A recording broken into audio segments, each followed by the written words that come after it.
அவர்களின் வாழ்க்கை வரலாறு பற்றியும் ஞானாசிரியர் பாலசுப்ரமணியம் ஆவடி அவர்கள் இப்பொழுது அருளுரை வழங்குவார். இன்றைய சிறப்பு விருந்தினராக வந்திருக்கக்கூடிய ஈரோடு வாழ் தமிழறிஞர் பெரியவர் மதிப்பிற்குரிய அருள் அவர்களே, அவர்கள் நமக்கு ஏற்கனவே அறிமுகமானவர்கள். சுவாமிஜி அவர்கள் அருளியுள்ள திருக்குறளுக்கான ஆன்மீக உரைக்கு அவர்கள் அணிந்துரை எழுதியதன் மூலமாக நமக்கு ஏற்கனவே அறிமுகமானவர்கள்.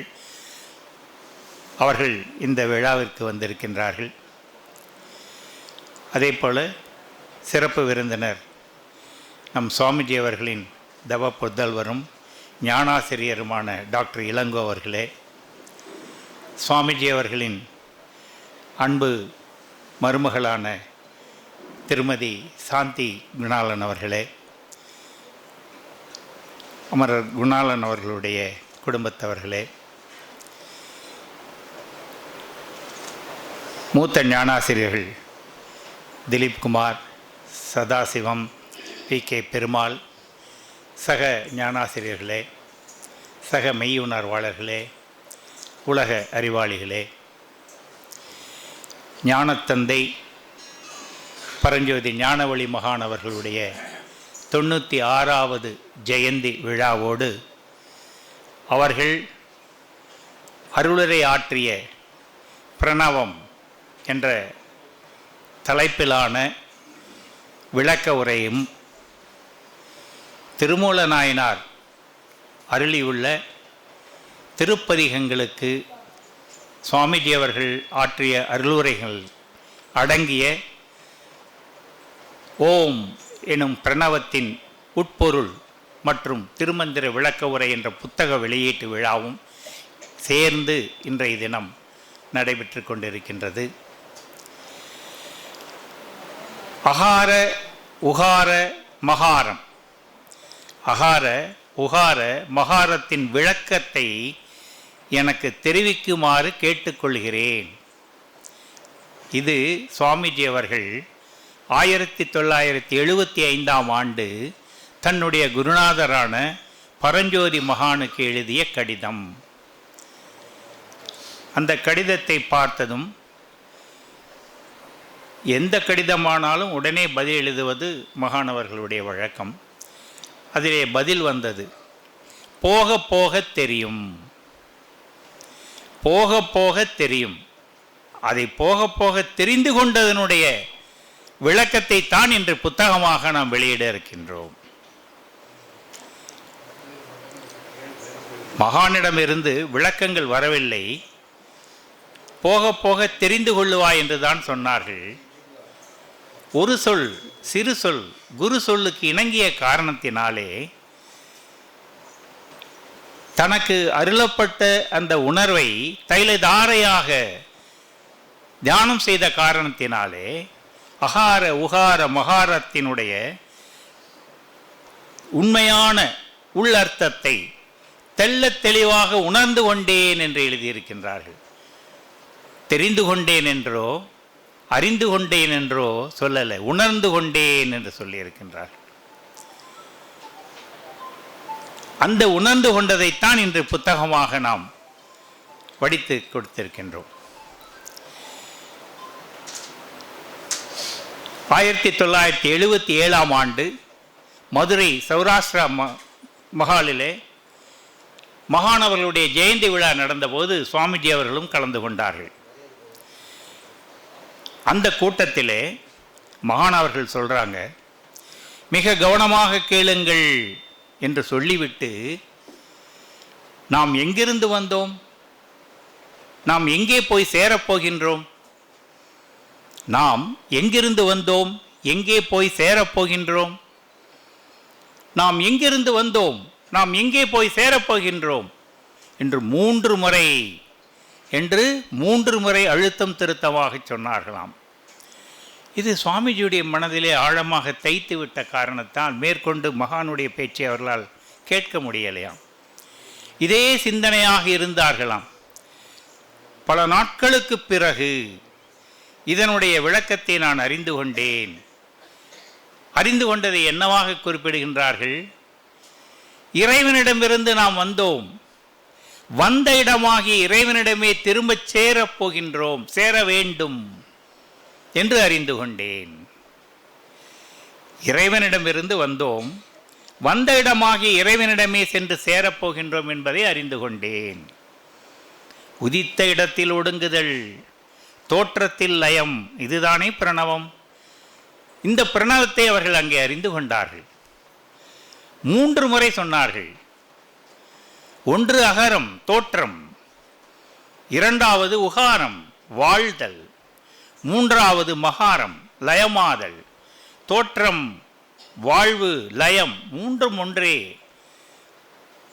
எங்கு தோன்றியதோ அங்கேயே லயமாவது, அதுதான் ஓம் எனும் பிரணவம்.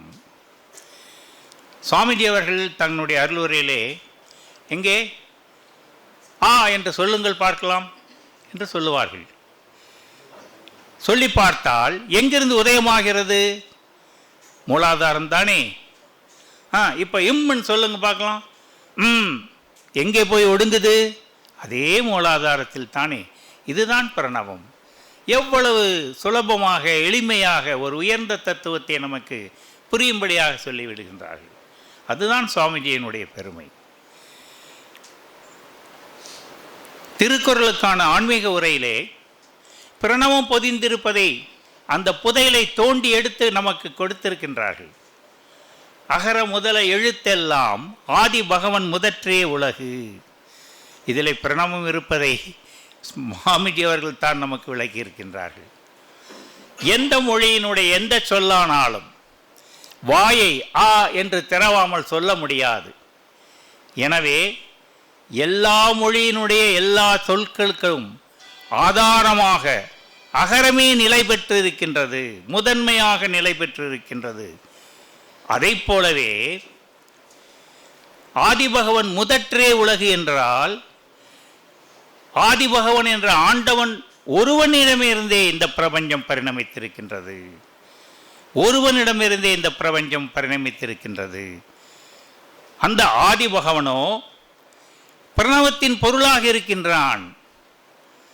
ஆதிபகவன் பிரணவத்தின் பொருளாக இருக்கின்றான். பிரணவமோ 3 எழுத்துக்களால் ஆனது. உ மா.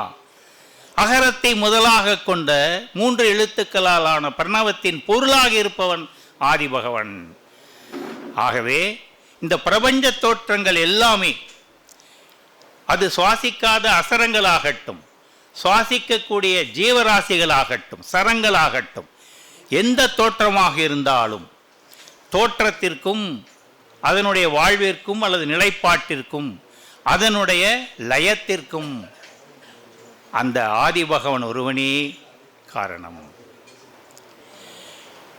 ஆதிபகவன் ஒருவனிடமிருந்தே எல்லா தோற்றங்களும், எப்படி அகரம் முதலாக கொண்டு எல்லா சொற்களும் நிலைபேறுடையதாக இருக்கின்றதோ, அதை போல பிரணவத்தின் பொருளாகிய ஆதிபகவன் ஒருவனிடமே இருந்தே இந்த பிரபஞ்சம் பரிணமித்திருக்கிறது என்று கடவுள் வாழ்த்தினுடைய அந்த முதல் குறளுக்கு பிரணவம் உள்ளடங்கி இருப்பதை வெளிக்கொண்டு உணர்த்தியவர் நம்முடைய சுவாமிஜி அவர்கள். மாணிக்கவாசக சுவாமிகளினுடைய சிவபுராணத்திற்கு விளக்க உரை நம் சுவாமிஜி அவர்கள் அருளி இருக்கின்றார்கள். அதிலே ஓங்காரம் இருப்பதை நமக்கு வெளிக்கொண்டு காட்டியிருக்கின்றார்கள். உய்ய என் உள்ளத்துள் ஓங்காரமாய் நின்ற மெய்யா விமலா விடைப்பாகா வேதங்கள் ஐயா என ஓங்கி ஆழ்ந்து அகன்ற நுண்ணியனே. ஓங்காரமாக நின்ற என்றால் நிலைபேருடைய, ஓங்காரமாக எல்லா தோற்றங்களினுள்ளும் நிலைபேருடையதாக இருக்கக்கூடியது. அதுதான் உய்வதற்கான வழி. அதுதான் முக்திக்கு வித்தாகியது, முன்னமே ஆதியாய் உள்ளது ஆன அந்த மௌன மெய்யுணர்வு தான் அது. அதுதான் உய்வதற்கான வழி. அதுதான் ஓம்காரம். அவன் எப்படி இருக்கின்றான்? மெய்யா, உண்மையானவனே. உள்ளது என்று சொல்லத்தக்கது அந்த ஆதிபகவன் ஒருவன் தான். அவன் உண்மையானவனே, மெய்யா. விமலா, கட்டுக்கு அடங்காதவன். காலத்தாலோ இடத்தாலோ பெயராலோ அவனை கட்டிவிட முடியாது. விமலா, விடைப்பாகா, காளை என்ற வாகனத்தின் மீது எழுந்து அருளி இருக்கக்கூடியவன். இந்த உடம்புதானே காளை என்ற வாகனம். இதன் உள்ளே ஏறி அமர்ந்திருக்கக்கூடியவன் தானே அந்த ஆதிபகவன் என்ற ஆண்டவன். விடைப்பாகா, இப்படி அதற்கான உள்ளவாறான விளக்கத்தை கொடுக்கின்ற பொழுது பிரணவத்தை பற்றி விளக்கி இருக்கின்றார்கள். இன்னொரு இடத்திலும் மாணிக்கவாசக சுவாமிகள் அருளுகின்றார்கள். அனைத்துலகும் ஆக்குவாய், காப்பாய், அழிப்பாய், அருள் தருவாய். ஆக்கல், காத்தல், அழித்தல் மூன்று தானே பிரணவம். அகர உகர மகரம்.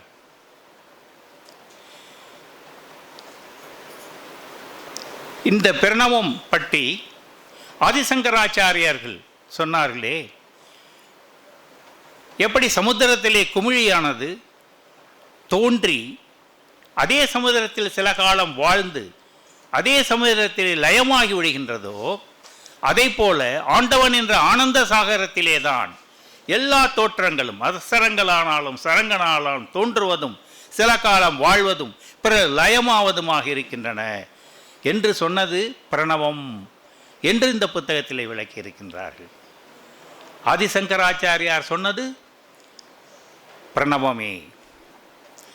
அதே போல காயத்ரி மந்திரத்திலே பகவான் விஸ்வாமித்திரர் சொல்லியிருக்கக்கூடியதும் விழிப்பு காலம், கனவு காலம், உறக்க காலம் என்று 3 காலங்களிலும் நம்முடைய புத்தி சித்திகளை இயக்கி கொண்டிருக்கின்றது எதுவோ அதை நாம் தியானிக்க வேண்டும் என்று சொன்னதும் பிரணவம், அந்த ஓம்காரம் என்பதை விளக்கி இருக்கின்றார்கள்.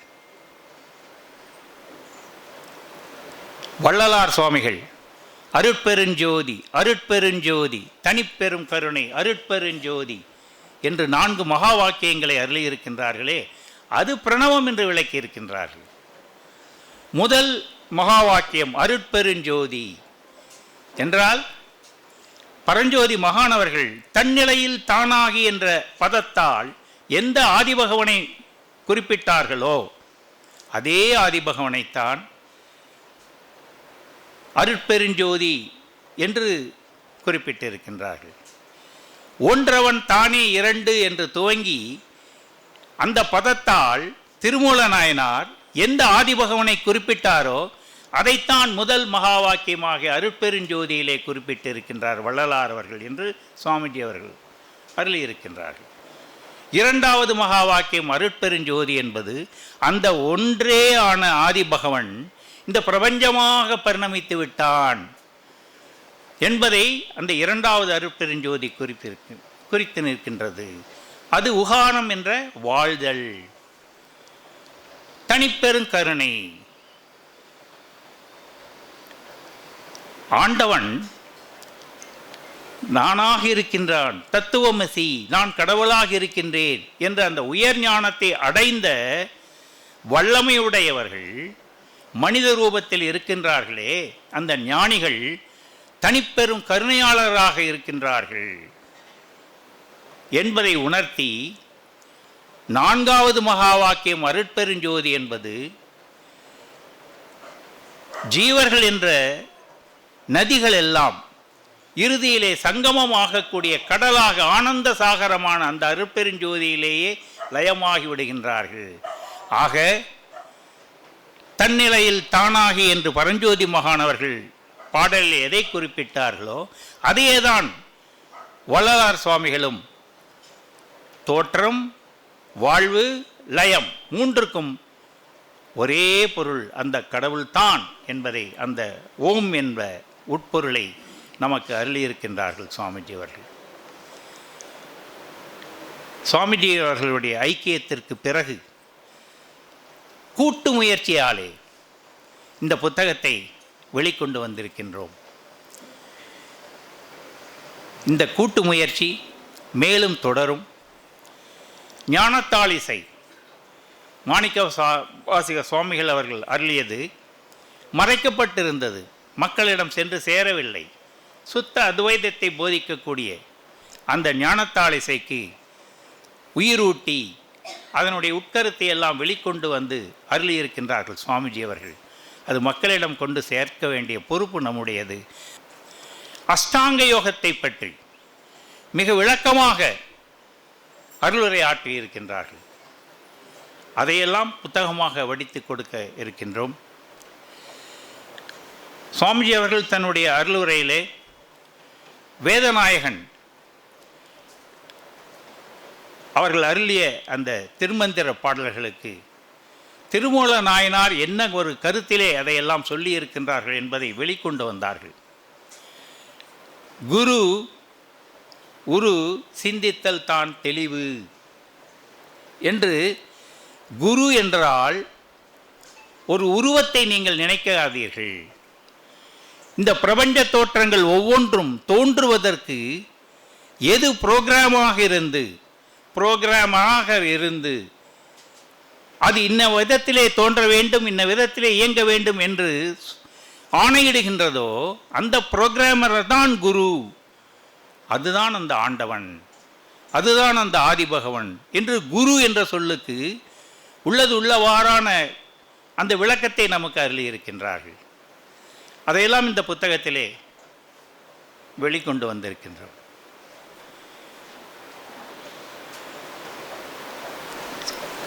இந்த கூட்டத்திற்கு சிறப்பு விருந்தினராக வந்திருக்கக்கூடிய ஞானாசிரியர் டாக்டர் இளங்கோ அவர்கள் நம்மளோட பரஞ்சோதி குடும்பத்தோடு இணைந்து இந்த தேரை வடம்பிழித்து இழுக்க அவர்களும் நம்மோடு இணைந்து கொள்ள வேண்டும் என்ற வேண்டுகோளை வைத்து நிறைவுபடுத்திக் கொள்கின்றேன். செழிக்கட்டும் விவசாயம், சீர்படட்டும் நிர்வாகம், நிலவட்டும் புன்சிரிப்பு உலக மக்களின் முகங்களில். வளர்க ஆன்மீகம், வாழ்க வாழ்வாங்கு. சந்தோஷம் சந்தோஷம். குருவே சரணம். ஞானக்கோடி ஏற்றி அமர்ந்திருக்கும் நமது மெய் சாந்தி குணாளன் அவர்களுக்கு பொன்னாடை செய்து மரியாதை செலுத்துவர் ஞானாசிரியை வனிதா மகாலிங்கம், ஈரோடு.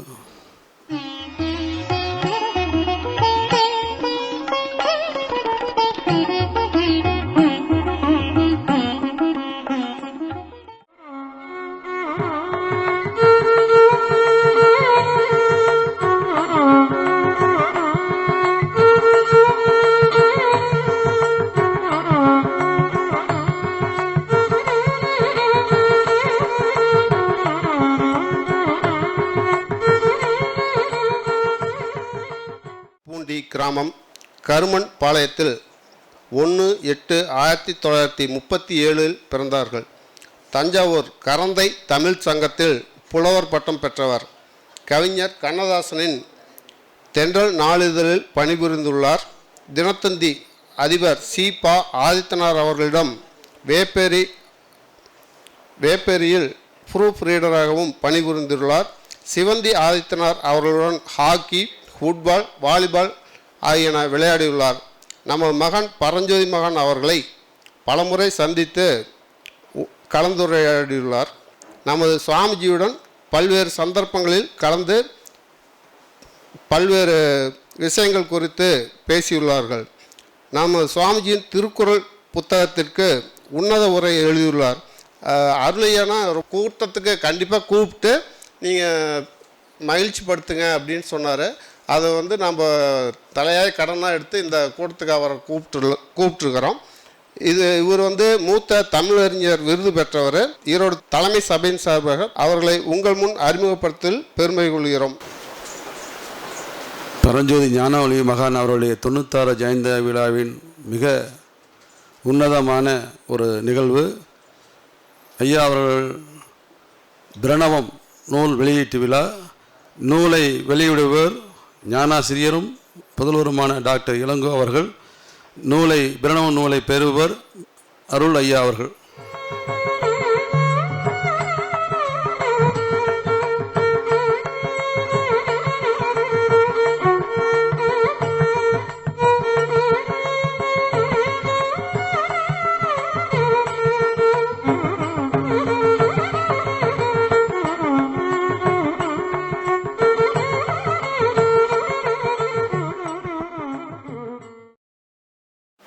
சந்தோஷம்.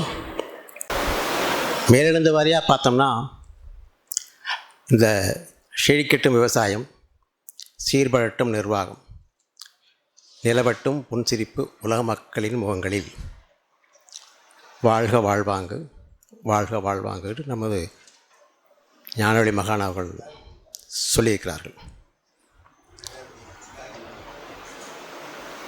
இது நம்ம காடு கலனையில் விவசாயம் பண்ணி உணவுப் பொருளை உற்பத்தி பண்ணி, பரஞ்சோதி மகான் சொன்னது போல் எந்நாட்டில் விளைந்த விளைவானாலும் எல்லா மக்களுக்கும் போய் சேர்கின்ற அன்றைய உலக சமாதானம் அப்படின்னு அவர் சொல்லியிருக்கார். அப்படிங்கிறத நம்ம மேற்புறமான பொருள். ஆனால் நிலவட்டும் புன்சிரிப்பு உலக மக்களின் முகங்களில் அப்படின்னு நாம் ஆழ்ந்து சிந்தித்து பார்த்தோம்னா, நம்ம உடம்பில் இருக்கிற ஒவ்வொரு செல்லும் சந்தோஷமாக இருக்கணும் அப்படிங்கிறது அதனுடைய உட்பொருள். அந்த ஒவ்வொரு செல்லும் சந்தோஷமாக இருக்கணும் அப்படின்னா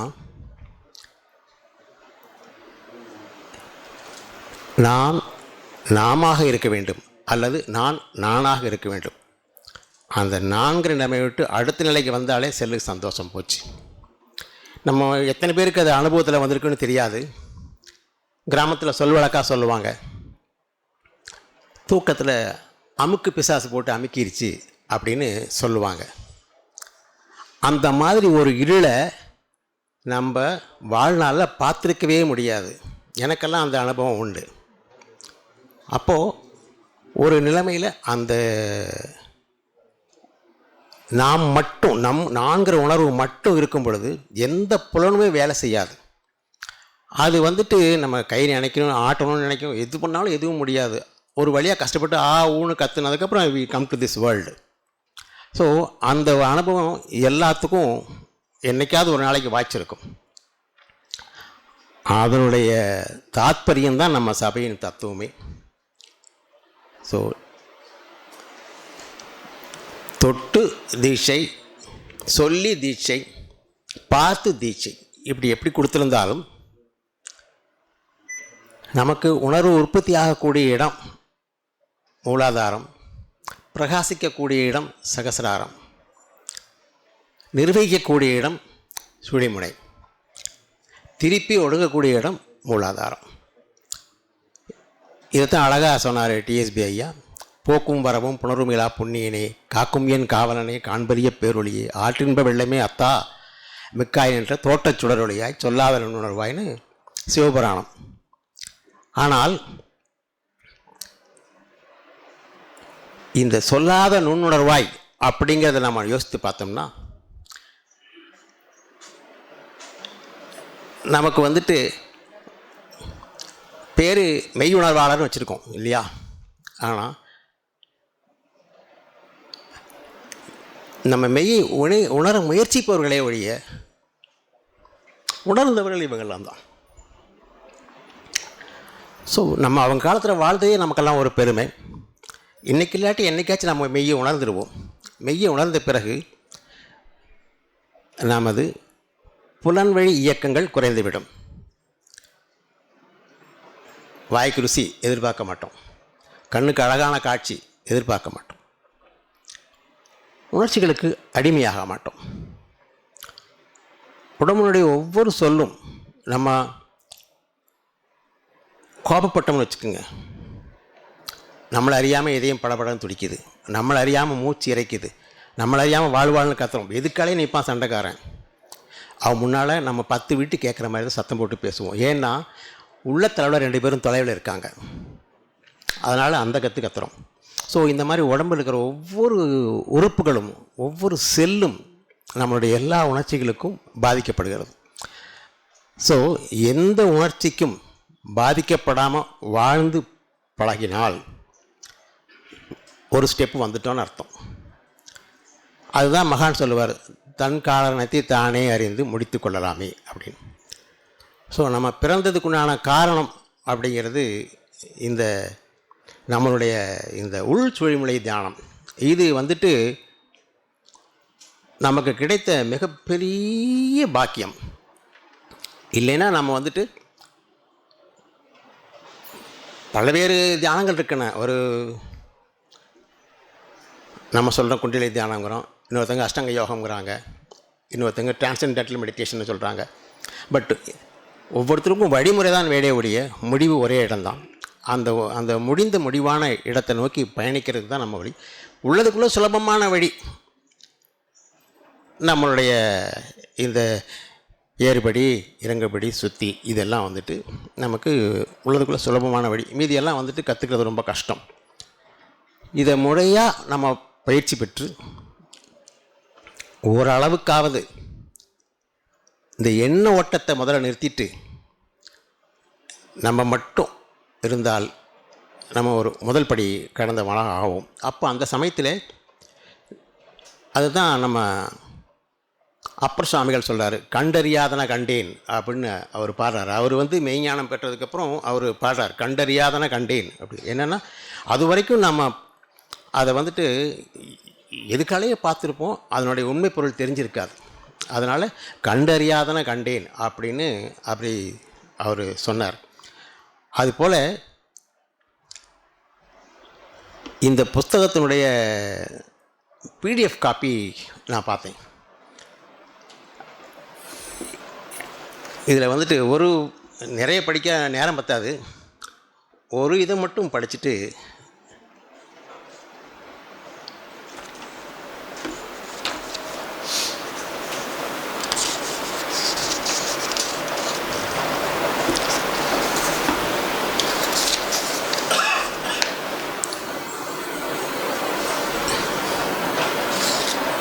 இப்போது ஔவையாரை வந்துட்டு ஏதோ இன்னொரு புலவர் வந்து பரிகாசம் பண்ணும் பொழுது அவர் இந்த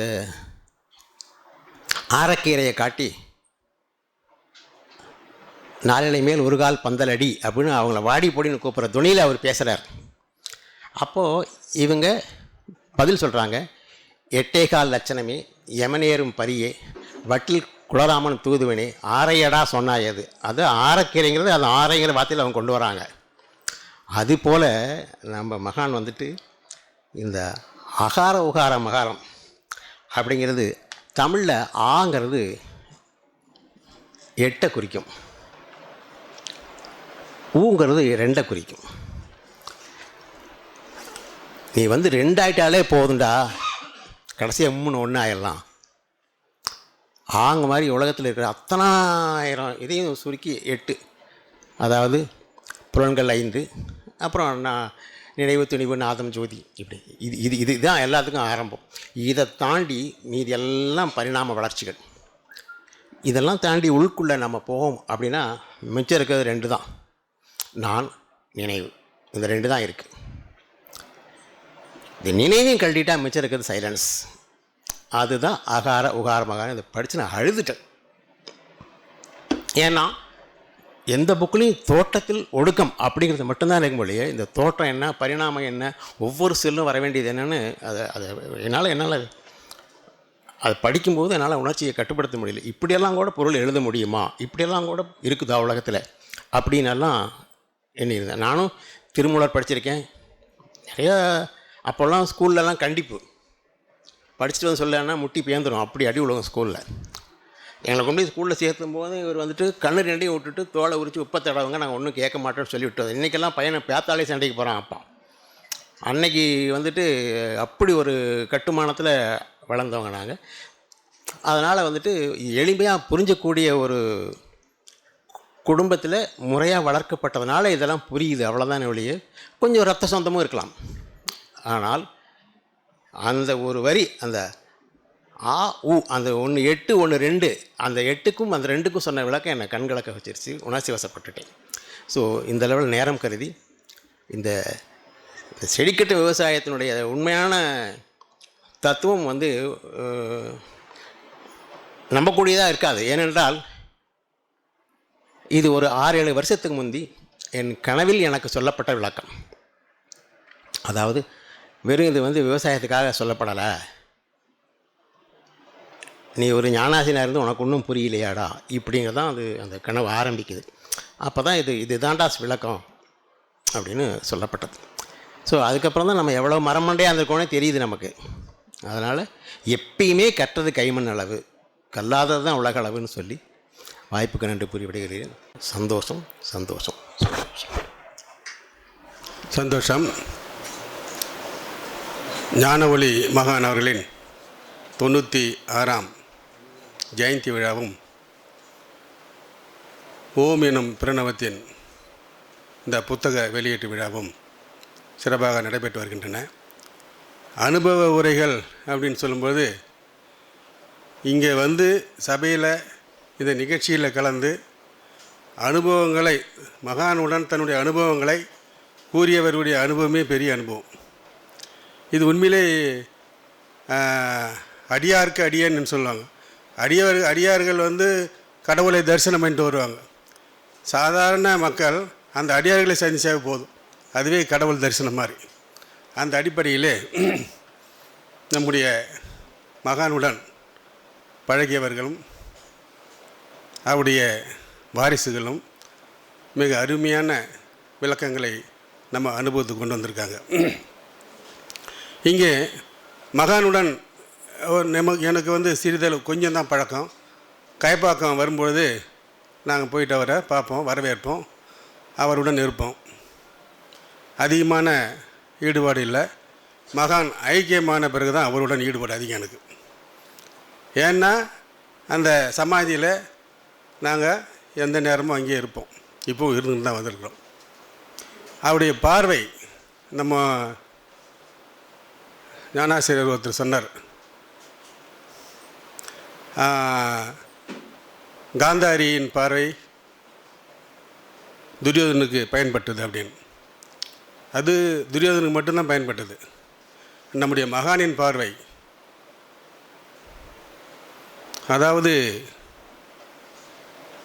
அனைவருக்கும் பார்வை பார்த்தாலே அனைவருக்கும் ஊடுருவி சென்று அவர் பார்வை படும் படாத இடங்கள் அனைத்திற்குமே சென்று அடைந்து நம்மளை புனிதமாக்கின்ற பார்வை. அந்த அருட்பார்வையை நாம் அனுபவித்திருக்கிறோம். அதனால் பலன் அடைஞ்சிருக்கிறோம். இங்கே இது வந்து ஒரு 2 தடவை 3 தடவை இங்கே வந்திருக்கிறேன் இந்த சபைக்கு. நான் ஐயா அவங்க சொன்ன மாதிரி இந்த இடம் வந்து புனிதமான ஒரு விஷயம். ஞான ஒளி மகான் அவர்கள் உலவிய பாடுபட்ட அந்த ஒரு இடம். இந்த இடத்துல இருக்கும்போது அனைவருக்கும் தியானம் ரொம்ப சிறப்பாக அமையும்னு சொல்கிறாங்க. இது சிறப்பான விஷயந்தான். மகான் காலடி படாமல் இடம் எந்த இடமும் இல்லை. அவருடைய சபையை எடுத்துக்கினாக்கா சென்னை மத்திய சபை, கைப்பாக்கம், கலாபிடம், இங்கே ஈரோடு தலைமை சபை, அதே போல் நமண்டி, இவை எல்லாமே மகான் புனிதமாக நேசித்த அந்த இடங்கள். அந்த இடங்கள் எல்லாமே புனிதமானது தான். சில பல காரணங்களால் அங்கங்கே ஒரு முக்கியத்துவம் பெறுகின்றன. ஆகவே அனைத்து இடங்களும் மகான் சிறந்த இடமாகத்தான் கருதினார். அனைத்து உணர்வாளர்களையும் ஒன்றாகத்தான் பார்த்தார். அவரிடத்திலே வேற்றுமைகள் என்பது இல்லை. ஒரு தாயைப் போல அனைவரையும் அன்பாக நேசித்து பழகி வந்தார்.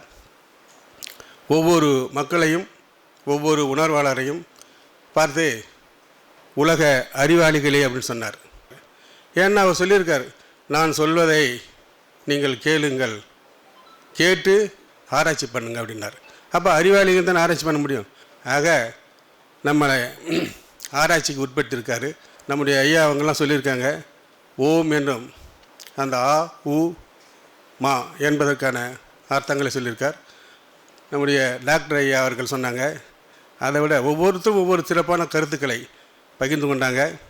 இந்த விழாவிலே கலந்து கொண்டு அனுபவங்களை பெற்றதற்காக இந்த தலைமை சபை உணர்வாளர்களுக்கு சந்தோஷம். சத்குருவே சரணம். உலக அறிவாளிகளே, இன்னைக்கு என்ன நாள்? ஞானம் திறந்த நாள். உலக தத்துவ தவஞானி மெய்ஞான தந்தை பரஞ்சோதி ஞானொளி மகான் அவர்களுடைய ஜெயந்தி நாள், ஜெயந்தி விழா. இப்போ ஜெயந்தின்னு நம்ம சொல்கிறோம். ராமகிருஷ்ண பரமஹம்சர் அவங்க வருஷம் குரு பூஜைன்னு சொல்லி போட்டு ஜெயந்தி விழா கொண்டாடுவாங்க. ரமண மகரிஷிக்கு வருடம் வந்து ஜெயந்தின்னு சொல்லி விழா கொண்டாடுவாங்க. ஞானவர்கள் பரஞ்சோதி மகான் அவர்களுக்கும் ஜெயந்தி விழா கொண்டாடிட்டுருக்கோம். ஞானொளி சுவாமிகளுக்கும் ஜெயந்தி விழா கொண்டாடிட்டுருக்கோம். இப்போ நம்மெல்லாம் வந்து பிறந்தோம்னா பிறந்த நாள் அப்படின்னு சொல்லி கொண்டாடுவோம். அப்போது மகான்களுக்கு மட்டும் ஏன் அந்த ஜெயந்தி அப்படின்னு சொல்லி கொண்டாடுறாங்க? இப்போ வந்து நம்ம இளங்கோ டாக்டர் ஐயா சொன்னாங்க, புலன்கள் வழி நம்ம செல்றதுனால நம்ம நிம்மதி இருக்காது அப்படின்னு. அந்த ஐம்புலன்களையும் தன்னுள் அடக்கி அதை தன் வசப்படுத்தி மனம் என்றதையும் தன் வசப்படுத்தி பகைவர்களாக இருக்கக்கூடியவங்களை தன்னுடைய புத்திக்கு கட்டுப்பட வச்சு அதை இயக்கக்கூடியவங்களாக அவங்க இருந்தாங்க. ஏன்னா நம்ம வந்து படைபலம் கொண்டோ இல்லைன்னா செல்வாக்கை வச்சோ நம்ம எதை வேணுனாலும் நம்ம வந்து வென்று ஜெயம் பெற்றலாம். ஜெயந்தினா வெற்றி தானே, விஜயம் தானே. ஆனால் நம்ம உள்ளே இருக்கக்கூடிய நம்மளுடைய இந்த 5 அடி 6 அடி உடம்பில் இருக்கக்கூடிய புலங்கள் வழியில் போகக்கூடிய செயல்களை வந்து நம்ம கட்டுப்படுத்தி அதை வெல்றதுங்கிறது சாதாரணமான விஷயம் அல்ல. ஏதோ நம்ம தெரிஞ்சுக்குவோம். கடலுக்கு அப்பால் அந்த பக்கம் இருக்கக்கூடியது, ஆயிரக்கணக்கான கிலோமீட்டருக்கு அந்த பக்கம் இருக்கக்கூடியது, கடல் கடந்து இருக்கக்கூடிய விஷயங்களெல்லாம் நம்ம தெரிஞ்சுக்க முடியும், எல்லாமே செஞ்சுக்கலாம். ஆனால் நம்முள்ள இருக்கக்கூடிய நடக்கக்கூடிய செயல்களை வந்து நம்ம அறிஞ்சுக்கிறோமா அப்படின்னா அது நம்மளால் இல்லை, நம்ம கட்டுப்பாட்டில் இல்லை. இது வந்து சராசரியாக இருக்கக்கூடிய மனிதர்களுடைய வாழ்வினுடைய முறையாக இருந்துகிட்ருக்கு. ஆனால் இது எல்லாத்தையும் தன்னுள் இருக்கக்கூடிய புலன்களையும் தன்னுடைய கட்டுப்பாட்டில் வச்சு அதுங்களுடைய புத்தியினுடைய சொல்லுக்கு கட்டுப்பட்டு நடக்க வச்சு வாழ்ந்து வாழ்க்கையில் ஜெயம் பெற்றவர்கள் தான் பரிசம், சுவை, நாற்றம், கேள்வி, பார்வை, மனம் என்கிற 6 வகைகளை வென்று தன்னுடைய புத்தியினுடைய சொல்லுக்கு கட்டுப்பட்டு அதன் வழி வாழ்ந்து மக்களுக்கு உண்டான நல்வினைகளை போதித்தவங்க தான் ஜெயம் பெற்றவர்கள். அந்த வழியில் தான் இன்றைக்கி நம்மளுடைய சுவாமிஜி அவர்களுடைய ஜெயந்தி விழா அப்படின்னு சொல்லி நம்ம இன்றைக்கி கொண்டாடிட்டு இருக்கோம். சுவாமிஜி அவர்களுடைய கூட இருந்த ஒரு அனுபவங்கள் பார்த்திங்கன்னா, புலியினுடைய பார்வையிலிருந்து யாரும் தப்ப முடியாது. அந்த பார்வை அவங்க பார்த்தா புலி பார்த்துச்சு அப்படின்னா அதை வந்து அது வெல்லாமல் விடவே விடாது. எவ்வளவு தொலைவானாலும் சரி, எவ்வளோ வேகமாக போனாலும் அதனுடைய இதையை அதை அச்சீவ் பண்ணியே தீரும். அந்த மாதிரி தான் குரு பார்வை கோடி நன்மைன்னு சொல்லுவாங்க. நம்ம சுவாமிஜினுடைய அந்த பார்வையில் பட்டவங்க யாருமே தப்ப முடியாமல் தான் இன்றைக்கெல்லாம் நம்ம சங்கமிச்சிருக்கோம். இதில் புரியுதுங்களா? யாருமே தப்பிக்கலை. காரணம் என்னென்னு கேட்டிங்கன்னா, அவருடைய அந்த கருணைங்கிற ஒன்று இருக்குது பார்த்தீங்களா. புலிங்கிறது வந்து பார்த்திங்கன்னா அதனுடைய பார்வைங்கிறது கூர்மையாக இருந்தாலும் அது நோக்கம் வேறு. நம்ம சுவாமிஜி அவங்களுடைய அந்த பார்வைங்கிறது வந்து கருணைன்னு கொண்ட பார்வை. அதிலிருந்து நம்ம யாருமே மீள முடியாத ஒரே காரணம் தான் இன்றைக்கி நம்ம வந்து இப்படிப்பட்ட ஒரு பீடங்களில் உயர்ந்த சபையில் நம்ம பல ஆண்டுகள் ஆனாலும் இன்னும் வரக்கூடிய சந்ததியினரை உருவாக்கி பல நூற்றாண்டுகள் கடந்தாலும் இதனுடைய புகழும் சுவாமிஜி அவர்களுடைய கொடுத்த அந்த போதனைகளும் நான் கடவுள் தத்துவங்களும் எளிமையான முறையில் இந்த தியானத்தையும் மக்களுக்கு செல்லக்கூடிய வகையில் கண்டிப்பாக சென்றடையும். ஏன்னா இந்த தியானமாகப்பட்டது பரஞ்சோதி மகான் அவர்கள் 1939ஆம் ஆண்டு உலக மக்களுக்கு எளிமையான முறையிலே குறிப்பாக இல்லறத்தார் பயிலக்கூடிய வகையிலே வடிவமைச்சு கொடுத்தாங்க. ஒரு கட்டத்தில் வந்து நம்ம முதலையெல்லாம் நம்ம பேசும்போது சொல்லுவோம் கிமு கிபின்னு சொல்லுவோம். கிறிஸ்து பிறப்பதற்கு முன்னால், கிறிஸ்து பிறப்பதற்கு பின்னால்னு சொல்லி. அதே மாதிரி பரஞ்சோதி மகான் அவர்களுடைய பிறந்ததற்கு முன், பரஞ்சோதி மகான் பிறந்ததற்கு பின்னுங்கிற ஒரு சகாப்தம் தான் இப்போ நடந்துகிட்டு இருக்கு. காரணம், பரஞ்சோதி மகான் பிறந்ததற்கு பின் நம்மெல்லாம் பிறந்த காரணத்தினால தான் இன்றைக்கி நம்ம வந்து இல்லறத்தில் இருந்தே இந்த எளிமையான தியான முறையை நம்ம கற்று இன்றைக்கி அந்த உயர்ந்த அந்த ஆனந்த பேரானந்த சுகத்தை அனுபவித்ததனுடைய காரணமாக இன்றைக்கி நம்ம வந்து ஒன்று கூடி இங்கே சங்கமித்து அந்த புண்ணிய புருஷருக்கு காணிக்கை செலுத்தக்கூடிய வகையில் நம்ம இன்றைக்கு அவருக்கு விழா நம்ம எடுத்திருக்கோம். ஆகையினால் இந்த எளிமைப்படுத்தப்பட்ட குண்டலினி உபதேசமாகப்பட்டது, தீட்சையாகப்பட்டது பரஞ்சோதி மகான் காலத்துக்கு பிறகு தான் இந்த மாதிரி ஒரு வாய்ப்புகள் கிடைச்சிருக்கு. நம்மளுடைய முன்னோர்கள் இருந்தாங்கன்னா அவங்களுடைய இதையும் நீங்கள் பார்க்கலாம், கேட்டு பார்க்கலாம், படித்து பார்த்துருக்கலாம். இல்லறத்திலிருந்து தியானமாகப்பட்டது எப்போ நம்ம பயில முடிஞ்சது அப்படின்னு சொல்லி அது வந்து மகான் காலத்துக்கு அப்புறம் தான் அந்த பாக்கியம் கிடைச்சது. உலகத்துக்கு அதை போதித்தவங்க பரஞ்சோதி மகான் தான். அதனுடைய வழியை பின்பற்றி தத்ரூபமாக கொண்டு வந்தவங்க நம்ம சுவாமிஜி அவங்க தான். நம்ம வந்து பரஞ்சோதி மகனை பார்க்கலனாலும் கூட அவர் இருந்தால் எப்படி இருந்திருப்பார், அவர் கூட நம்ம இருந்தால் எப்படி இருந்திருப்போங்கிறத அந்த உருக்கத்தோட குரு விசுவாசத்தின் பால் சுவாமிஜி அவங்களுக்கு நமக்கெல்லாம் காட்டி கொடுத்துருக்காங்க. தன்னை விட ஒரு ஃபோட்டோ வந்து கொஞ்சம் பெருசாகிருச்சுன்னா கூட, பரஞ்சோதி மகனுடைய ஃபோட்டோவோட சாமிஜியுடைய ஃபோட்டோ கொஞ்சம் பெருசாச்சுன்னா கூட அதை கட் பண்ணி எடுத்துகிட்டு அவர் படத்தோட ஒருஞ்சு நீ சிறுசா வைங்கப்பான்னு சொல்லக்கூடிய அந்த ஒரு பெரிய ஒரு குரு விசுவாசமாகப்பட்டது நம்மளுடைய ஞானவழி மகான்களுக்கு மட்டும்தான் இருக்குது. அவருடைய திருவடையின் கீழே வந்து இந்த பீடத்தில் வந்து நம்ம வந்து எல்லாம் வந்து சேர்ந்தது நம்மளுடைய பூர்வ ஜென்ம புண்ணியம் தானே சொல்லி சந்தோஷம் சந்தோஷம் சந்தோஷம். சத்குருவே சரணம். சந்தோஷம். அனைத்துக்கும் மேலாகி அனைத்திலும் தானாகி நினைத்து துதிக்கும் அனைத்து உயிர்க்கும் நிதியமாகி தன்னை அறிய தான் படைத்த தன் உயிர்க்கெல்லாம் அனைத்தும் அருள்கவே அருட்பரஞ்சோதி. ஜிபி ஞானஒளி மகான் 96ஆம் ஜெயந்தி ஓம் என்னும் பிரணவத்தின் உட்பொருள் நூல் வெளியீட்டு விழா. இதற்கு எனக்கு ஒரு பாக்கியத்தை தந்த நம்ம பெருமாள், நம்ம ஜெயமணி, நம்ம திலைப்பென்று ஞானவள்ளல் பரஞ்சோதி மகான் அவர்களால் அழைக்கப்பெறும் பாக்கியம் பெற்ற நம்ம பெருமாள் அவர்கள் நைட்டு ஒரு 9:30 மணி அளவில் நமக்கு தகவல் கொடுத்து இந்த ஒரு பாக்கியத்தை கொடுத்ததற்காக முதற்கன அவர்களுக்கு நன்றியை தெரிவித்துக் கொள்கின்றேன். மூத்த உணர்வாளர்கள், பேரறிஞர்கள் எல்லாம் பேசிய பின்பு ஐயா வந்து மிக அற்புதமாக இந்த நூல் வெளியீட்டு உரையில் வந்து ஓம் என்னும் பிரணவத்தின் உட்பொருளை பற்றியும் விளக்கம் சொல்லி அதை நம் மகான் ஞானஒளி மகான் எப்படி இதில் விளக்கியிருக்காங்கங்கிறதையும் அற்புதமாக எழுதி தந்ததுக்கு பின்னாடி நான் இங்கே வந்து பேசுகிறது கொஞ்சம் கூட பொருத்தமே இல்லை. இருந்தாலும் அன்பு அழைப்புக்காக ஓரிரு வார்த்தையை சொல்கிறேன். ஓம் என்னும் பிரணவத்தின் உட்பொருளே பார்த்திங்கன்னா நான் கடவுள் தான். என்னென்னா நான் கடவுளுங்கிறதுல எல்லாமே அடங்கிடுச்சு. மகான் மற்ற நீ எது பெரிய படிப்பு படிச்சிருக்க வேணாம், கல்வி கற்றிருக்க வேணாம், பெரிய சாகசங்கள், ஞான பயிற்சிகள், யோகங்கள் எதுவுமே தேவையில்லை. நான் சொல்லும் இடத்தில் உற்று நோக்கக்கூடிய சக்தியும் நான் சொல்வதை காது கொடுத்து கேட்கக்கூடிய சக்தியும் இருந்தால் மட்டுமே ஒரு ஆணாகவோ பெண்ணாகவோ பிறந்த எந்த ஒருவரும் பிரம்ம ஜீவ ஐக்கியமடையலாம், இறைநிலை மெய்யுணர்வை பெறலாம், இறைநிலையில் ஐக்கியமாகலாம்னு இவ்வளவு மிக மிக மிக மிக எளிமையாக சொன்னது உலகத்தில் வேறு எந்த ஞானியரும் கிடையாது. நம்ம 15/3/2004 நான் கண்ட பரஞ்சோதின்னு ஒரு சிறு நூலை நான் கடவுளோட எக்ஸ்ட்ராக்டாக தொகுத்து நான் வந்து கொடுத்துருந்தேன். அதை நம்ம மகான் படிச்சுட்டு அதில் ஒரு திருத்தம் இருக்குது, ஒரு எழுத்து பிழைன்னு சொல்லிட்டு ஒரு கடிதம் எழுதி அந்த நூல்கள் எனக்கு தேவைப்படுகின்றன அப்படின்னாங்க. அப்போ என்ன செஞ்சோம், சரின்ட்டு மகானோட கடிதம் கிடச்சோன்னா அதுக்கு முன்னால் மகான் அறிமுகம் நமக்கு இல்லை. நம்ம நண்பர் ஆனந்தன், நம்ம மூத்த உணர்வாளர் செல்வராஜன் இவங்களாம் கூப்பிட்டு மகானை போய் சந்தித்தோம்.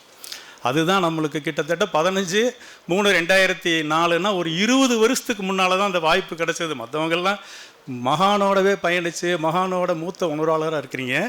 நமக்கு கிடைச்சது அந்த பாக்கியம் இந்த ஒரு சிறு நூலால் தான். அதற்கு பின்னால் நம்மளுக்கு மகான்கிட்ட தொடர்பு கிடச்சிது.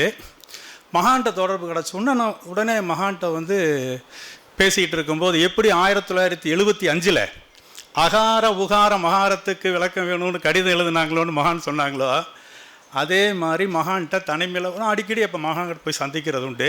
அப்போ கேட்டேன், சுள்ளியாகிய முனை கண்ட பின் உற்றார் உறவற்றாய் சூதும் பல பொய் பேசிய தொழிலும் பிறர் கிட்டாய். மணிவாசக பெருமானின் திருவாசகத்தை சொல்லும்போது கொஞ்சம் மனம் நெகிழ ஆரம்பிச்சிருச்சு. இந்த பாடலை சொல்லி சுழிமுனையை எப்படி அறியறது? இப்போது மகானவர்களின் அந்த இளவல் பேசுனாங்க, உச்சி சுழிமுனை உள் சுவாசம். இதை எப்படி நாம் அறியறது? இது மகான் சொல்லியிருக்கிறீங்களேன்னு கேட்கும்போது நம்மை அழைத்து அவர்களின் வலதுகை ஆட்காட்டி விரலால் மேலையும் இடதுகை ஆட்காட்டி விரலால் கீழையும் சுற்றி இந்த இடத்துல உங்கள் கவனத்தை சுவாசத்தின் போது கவனிச்சுக்கிட்டே இருந்தீங்கன்னா போக போக தெரியும்னு சொன்னாங்க. அப்போ போக போக உங்களுக்கு புரியுன்னாங்க. அந்த மெய்ப்பொருள் ரகசியத்தை அப்போவே மகான் ஏன்னா மெய்ப்பொருள் ரகசியத்துக்கு மேலே உலகத்தில் எதுவுமே இல்லை. அப்போது அதை நம்ம மகான் அந்த 2004 அந்த சந்தித்ததுக்கு பின்னால் நமக்கு சுட்டி காட்டினாங்க, தொட்டு காட்டினாங்க. அதுக்கு பின்னால் பெரிய ஞான அனுபவங்கள், உயர் அனுபவங்கள்லாம் நமக்கு இல்லை. மகானை இப்போ எல்லாமே ஒரு நினைவை பகிர்ந்துருக்கிற இந்த வேலையில் ஒன்றை சொல்லணும். அதை மட்டும் சொல்லி தான், ஏன்னா 5 நிமிடம் தான் டைம் கொடுத்துருக்குறாங்க. எப்போ மகான்கிட்ட பேசினாலும் தன்னுடைய குருவை பற்றி பேசுவாங்க. ஞான ஒளி மகான் பரஞ்சோதி மகானை பற்றி பேசும்போது கண்ணில் அப்படி தண்ணி வரும். உருக்கமும் விசுவாசமும் உணர்வும் இருந்தால் தொல்லையும் நோயும் தானே விலகுங்கிற பரஞ்சோதி மகானோட அந்த வார்த்தைக்கு 3க்குமே இலக்கணம் நம் ஞான ஒளி மகான் தான். சொல்லும்போதே உருகிடுவாங்க. அந்த சொல்கிறது எல்லாமே பரஞ்சோதி மகானை பற்றி, தன்னுடைய குருவை பற்றி பேசுகிற சொற்களாக இருக்கும். அதுக்கு அடுத்தது பார்த்திங்கன்னா அந்த உணர்வில் அப்படி உள்ளே போயிடுவாங்க. அந்த கண்கள் கசிந்து கசிந்து உருகினதை நாம் ஒவ்வொரு இடம் மகானை சந்திக்கும் போதும் நேரில் அந்த அனுபவம் நம்மளுக்கு கிடைச்சிது. இப்போ அதனால தான் நம்ம ஞான ஒளி மகான்கிட்ட அந்த அருளுபதேசம் பெற்றவர்களும் அதே நிலையில் இருக்கிறீங்கன்னா அந்த குரு வழி தான் இது. ஆனால் அந்த ஒன்று எல்லாத்தையும் கொடுத்துரும். அதனால் எப்பவுமே குரு விஸ்வாசம், ஜிபி ஞான ஒளி மகான்னு தான் போட்டிருக்காரு பாருங்க. அவங்களோட தந்தையாரோட இனிசியல் இல்லை, பரஞ்சோதி ஞான ஒளி மகான். அப்போது அந்த உருக்கமும் விசுவாசமும் உணர்வும் தான் அவங்கள அந்த மேல்நிலைக்கு கொண்டு போச்சு. அதே மாதிரி ஞான ஒளி மகான் மீது நாமும் உருக்கமும் விசுவாசமும் உணர்வும் கொண்டு நன்றியோடு இருந்தோம்னா ஐக்கியம் பெறலாம் என்று இந்த நேரத்தில் அதை நன்றியுடன் நினைவு கூர்ந்து இப்படி ஒரு வாய்ப்பளித்தமைக்கு நன்றி கூறி நிறைவு செய்கின்றோம். சந்தோஷம், சந்தோஷம், சந்தோஷம். குருவே சரணம். ஆசா நிகழம் துகளாகிய பின் பேச அனுபூதி பிறந்ததுவே. முன்னமே மௌனமாக இருக்கக்கூடிய ஒரு விஷயத்தை பற்றி பேச போகிறோம். மௌனமாக இருக்கக்கூடிய விஷயத்தை பற்றி பேசணுன்னா மௌனமாக இருந்தால் தானே புரியும், பேசிட்டே இருந்தால் புரியுமா? அப்போ எதற்கு பேசுகிறோம்? ஒரு மருந்து சாப்பிட்றோம் அப்படின்னா மருந்து அந்த வியாதியை குணப்படுத்தும், அதுக்கு தான் சாப்பிட்றோம் இல்லையா? அதே போல் பேசாமல் இருக்கக்கூடியதற்கு ஒன்றை பற்றி தெரிந்து கொள்வதற்கு பேசணும்னா பேசாமல் இருக்கக்கூடிய ஒன்றிலிருந்து பேச தெரிந்து கொண்டால்தான் அது அனுபவமாக முடியும். அப்போ நான் அனுபவிக்கக்கூடிய விஷயத்தை பேச்சில் சொன்னால் கிடைக்குமா? கிடைக்காது. இப்போ என்ன பண்ணணும்னா நீ அனுபவிச்சு பாருன்னு சொல்லிவிட்டு சைலண்ட்டாக இருக்க வேண்டியதான். இப்போ சைலண்ட்டாக இருக்கக்கூடியதை சொல்லி கொடுக்கக்கூடிய பீடம் தான் இந்த பீடம். இன்றைக்கு சுவாமிஜி அவர்களுடைய 96வது ஜெயந்தி விழாவை கொண்டாடி கொண்டிருக்கிறோம். பகவான் ரமணாட்ட போய் கேட்குறாங்க, பகவானே உங்களுடைய ஜெயந்தி விழாவை கொண்டாடலான் இருக்கோம் அப்படின்னா, ரொம்ப சிரேஷ்டமான காரியம் செய்யுங்க, ஆனால் எத்தனாவது ஜெயந்தின்னு பார்த்து கொண்டாடுங்கன்னார் அவர். எத்தனாவது ஜெயந்தின்னு பார்த்து கொண்டாடுங்கன்னு சொல்லிட்டு போயிட்டார். இப்போ எல்லாருக்கும் ஒரு கன்ஃபியூஷன் ஆகிடுச்சு. அப்புறம் விசேஷமாக கொண்டாடினாங்க. ஏன் கொண்டாடுறோம்? மற்ற ஜீவராசிகள் தன்னுடைய ஜெயந்தியை கொண்டாடுதா? பிறந்த நாளை கொண்டாடுகிறதா? ஏன் மனுஷன் மாத்திரம் கொண்டாடணும்? இல்லை ஒரு ஒரு ஞானிகளும் தன்னுடைய ஜெயந்தி விழாவை கொண்டாட கேட்குறாங்களா? இப்படி ஆராய்ச்சி பண்ணி பார்த்தோம்னாக்க பிறருக்கு கொடுப்பதெல்லாம் ஒருவன் தனக்குத்தானே கொடுத்து கொள்கிறான் அப்படிங்கிறது பகவான் ரமணருடைய திருவாக்கு. ஒருவன் பிறருக்கு கொடுப்பதெல்லாம் தனக்குத்தானே கொடுத்து கொள்கிறான். இப்போ ஒருவருக்கு அன்னதானம் பண்ணுறோம் அப்படின்னா என்ன அர்த்தம்? அவனுக்கு கொடுக்கல, அவனுக்கு உள்ளே நடக்கக்கூடிய இந்த யஜ்யத்திற்கு ஆகுதியாக போடுகிறோம். இதை உணர்ந்து செய்யும்போது என்ன ஆகிறது? அந்த ஆகுதியை பெறக்கூடியவனுக்கு போகிறது என்கிற என்ன ஆகிறது? பரோபகாரம். உபகாரம் அல்ல, பரோபகாரம். பரோபகாரம் ஹிதம் சரீரம். அந்த சரீரத்துக்கு எதிராக ஹிதம் கொடுக்கிறேன் என்று சொன்னால் பரோபகாரம். பரோபகாரங்கிறது என்ன என்று சொன்னால், எந்த ஒன்றையும் எதிர்பாராமல் உள்ளதை உள்ளவாறு நிரவி கொடுக்கக்கூடியது தான். எனக்கு என்ன ஒரு சந்தோஷமோ அந்த சந்தோஷம் அவனுக்கும் கிடைக்கணும் அப்படின்னு கொடுக்கக்கூடியது பேர் பரோபகாரம். பரோபகாரம் ஹிதம் சரீரம். அதனால் யான் பெற்ற இன்பம் பெருக இவ்வையம். நான் என்ன இன்பத்தை அடைந்தேனோ அது இந்த உலகம் பெற வேண்டும் என்பதற்காக அவர்கள் என்ன செய்கிறார்கள்? அவருடைய உண்மையான பிறந்தநாள் என்னன்னாக்கா, என்னைக்கு இந்த குருவினுடைய ஸ்பரிசம் கிடைக்கிறதோ அன்றைக்கி தான் உண்மையான பிறந்தநாள். அதான் என்ன சொன்னார்? நேற்றி தொழிலாளி பிறந்த நாள், இன்று ஞானம் பிறந்த நாள், நான் பிறந்த நாள் அல்ல. உண்மையான பிறந்த நாள் அப்படிங்கிறது என்னன்னாக்கா, என்றைக்கு அவர்கள் குருவினுடைய ஸ்பரிசம் கிடைத்து இனி எனக்கு எதுவும் வேண்டாம் என்ற நிலைக்கு வருகிறார்களோ அதுதான் உண்மையான பிறந்தநாள். அதனால தான் சுவாமிஜி அதை மாற்றி பிறந்த நன்னாள்னு கொண்டாடி கொண்டிருக்கிறார்கள். ஏன் அந்த சரீரம் வந்தாச்சு, அடைய வேண்டிய பொருளை அடைந்தாச்சு, இனி என்ன பண்ணோம்? ஒரு இன்ஸ்பெக்ஷன் டியூட்டிக்காக போகிறோம், 4 நாள் ப்ரோக்ராம் போட்டோம், 2 நாள் இன்ஸ்பெக்ஷன் முடிஞ்சு போச்சு, என்ன பண்ணுவோம்? சரி, இன்னும் 2 நாள் இப்படி பக்கத்தில் இருக்கிற வேலையெல்லாம் சுற்றி பார்க்கலாமே அப்படிங்கிற மாதிரி அவர் ஏறி வந்த வாகனத்தினுடைய வேலை முடிந்து விட்டது. 7/1/1938 முடிஞ்சு போச்சு. சுவாமிஜிக்கு 23/1963 முடிஞ்சு போச்சு. ஆனாலும் இந்த சரீரம் என்று சொல்லக்கூடிய இதற்கு குறிப்பிட்ட காலம் வரைக்கும் இருக்க வேண்டிய அது இருப்பதனால் என்ன செய்கிறார்கள்? அதை மக்களுக்கு பயன்படக்கூடிய விதத்தில் செய்கிறார்கள். யான் பெற்ற இன்பம் பெருக இவ்வையம். என்ன, எதை அவர்கள் அனுபவித்து அந்த நிலைக்கு அடைந்தார்களோ அதை அவர்களுக்கு கொடுக்கிறார்கள். எந்த ஒரு ஞானி தான் பெற்ற அந்த அனுபவத்தை பிறருக்கு கொடுக்காமல் போகிறானோ அவன் இருக்கிறதே பெரிய தோஷத்தை அடைவான் அப்படிங்கிற உபனிஷத்தில் இருக்குது. அப்படின்னா என்ன அர்த்தம்? அந்த குரு என்கிட்ட சொல்லிட்டு போயிருக்கலாம் அப்படின்னு ஒரு சிஷ்யன் நினச்சாருன்னா அந்த குரு திரும்பி வந்து ஆகணும். அது அவருக்கு இடப்பட்ட கட்டளை. அப்போ அதனால் என்ன சொன்னார் சுவாமி? எனக்கு ஜாதக ரீதியாக 70 வயசு தான், ஆனால் 92 போயிட்டுருக்கு. அவருக்கு வேண்டியதாக இருக்கிறது இந்த சரீரத்தை நடத்தி கொண்டு இருக்கிறார். அவர் பெரியவருக்கு வேண்டியதாக இருப்பா, அதனால் இந்த சரீரத்தை நடத்திட்டு இருக்கார் அப்படின்னார். என்ன ஒரு நிலை பார்க்கு! என்ன அந்த ஞானிகளுக்கு இந்த சரீரம் எதனால் ஆக்கப்பட்டிருக்கிறது, இதனுடைய மகத்துவம் என்னன்னு தெரிந்து கொள்கிறார்கள். நான் ஏறி வந்த வாகனத்திலேயே நீங்களும் ஏறி வந்திருக்கிறீர்கள். பார்த்தது போதும் போதும் என்று திரும்பி செல்வதற்கா, இல்லது போதாது என்று திரும்பி வருவதற்கா? இந்த சரீரம் அவ்வளோ சுலபமாக கிடைத்தது அல்ல. பல கோடிக்கணக்கான அணுக்களின் சேர்க்கையே இந்த சரீரம். அது எப்படிப்பட்ட அணுக்கள்? சர்வ வல்லமையுள்ள பரம ஜீவ ஆத்ம அணுக்களால் நிரம்பப்பட்ட சரீரம்.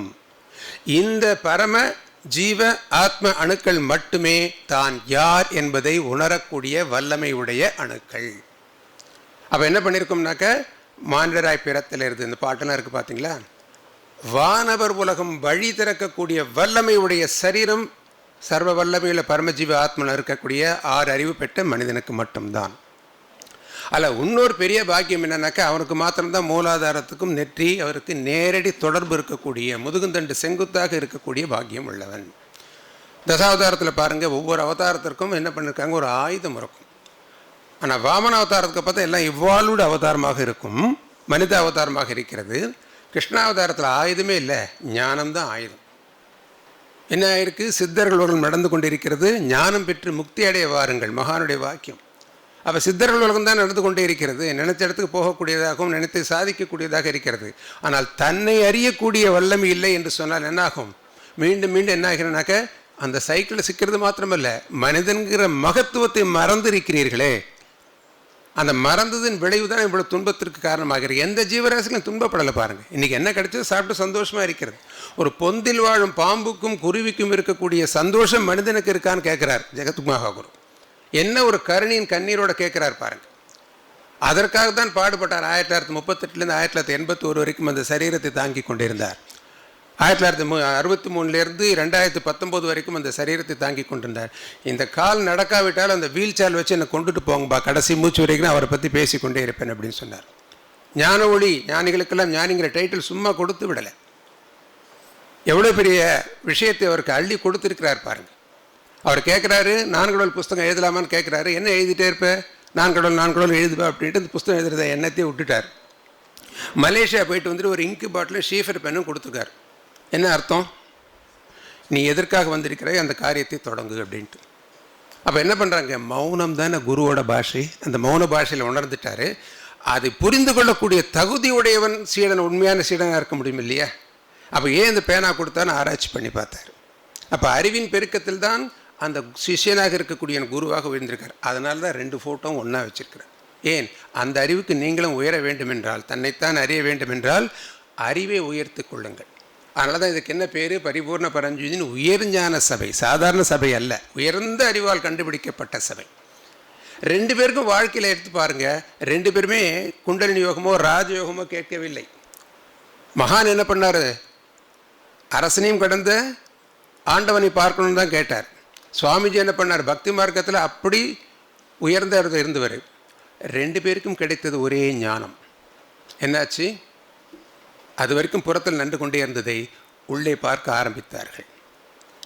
எந்த கிடைச்சது பாருங்கள், 2 பேருடைய ஏக்கம் ஒரே ஏக்கமாக இருந்ததுனால், அந்த ஒன்றை பற்றியே இருந்ததுனால் என்னாச்சு? உயர்வர உயர்நலம் உடையவன் எவரவன், மயர்வரு மதுநிலம் மருணினன் எவனவன். அது என்ன கொடுத்தாரு?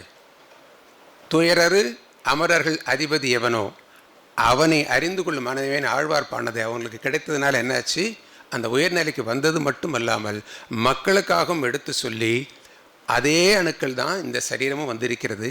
இந்த சரீரத்தில் நான் அறிந்து கொண்ட நீங்கள் அறியறது கஷ்டமா?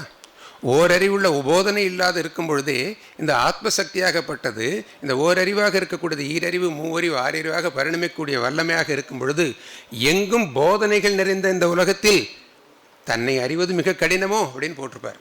அதை சுலபமாக்கி கொடுத்து அதற்கு ஒரு ஞான வாரிசையும் உண்டாக்கி, அந்த வாரிசை மூலமாக இவைகளெல்லாம் கொடுத்தோம். அப்புறம் என்ன பண்ணியிருக்காரு? இந்த நூல்கள் என்னென்னா, என் நூலுக்கும் இன்னும் மூலங்கிறது நாளைக்கு கேள்வி கேட்பாங்கள்ல, என்ன கம்பேரிசன் கொடுத்துருக்கீங்கன்ட்டு. அதற்காக என்ன பண்ணார்? ஒரு இங்கு பாட்டிலையும் ஷீஃபர் பண்ணியும் கொடுத்து இந்த நூல்கள்லாம் எழுதுன்னு கொடுத்து அவருக்கு கொடுத்துட்டு போனது என்ன பண்ணியிருக்காரு? அவர் மௌனமாக எந்த வாக்கியத்தை சொன்னாரோ அதை செயலுக்கு கொண்டு வந்து விட்டு கர்மயோகத்தினுடைய உச்சியில் சுவாமிஜி நன்று நமக்கு வழிகாட்டி கொண்டிருக்கிறார். அந்த உயர்ந்த பீடத்தில் இருக்கக்கூடிய நாம் என்ன பண்ணணும் என்று சொன்னால், அவர் விட்டு சென்ற பணியை இன்னும் சிறப்பாக எடுத்து செல்ல வேண்டும். விவேகானந்தர் சொல்வார், அந்த காலத்தில் ரிஷிகள் சிறப்பாக செய்தார்கள், உண்மைதான். நாம் என்ன செய்ய வேண்டும்? இந்த விஞ்ஞான யுகத்தில் அதைவிட சிறப்பாக செய்ய வேண்டும் அப்படிங்கிறார். அப்படி அந்த சிறப்பாக செய்யும் பொழுது தான் நம்முடைய குருவுக்கு நாம் செய்யக்கூடிய காணிக்கை, அந்த காணிக்கையை நாம் சுயநலமில்லாமலும் உலக மக்களின் நன்மைக்காகவும் செய்யக்கூடிய பாக்கியத்தை அந்த வழிமுறைகளும் நமக்கு கொடுத்திருக்கிறார் மகானவர்கள். அதை பின்பற்றி இந்த தேரை இழுத்து குருமகானுக்கு நம்முடைய காணிக்கையை செலுத்தி மகிழ்வோம். வளர்க ஆன்மீகம், வாழ்க வாழ்வாங்கு, சந்தோஷம். குருவே சரணம். பொருளை அறிந்தோர் புகழை விரும்பார். பொருள் அப்படின்றத உண்மைக்கே நான் ஒரு வியாபாரியாக இருந்த பொழுது யோசித்தது, பொருளாதாரமாக இருக்க பணம் காசு மட்டும்தான்.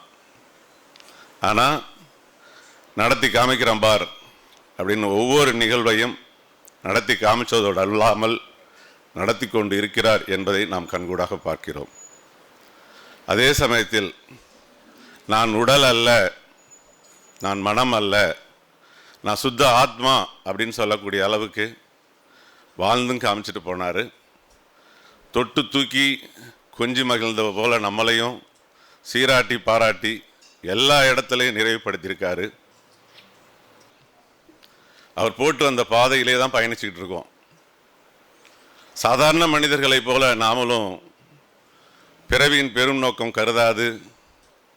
சமீபத்தில் ஒரு புத்தகம் வாசித்தேன், கடைசி வார்த்தைகள், அண்ணாமலை சாமியோடது.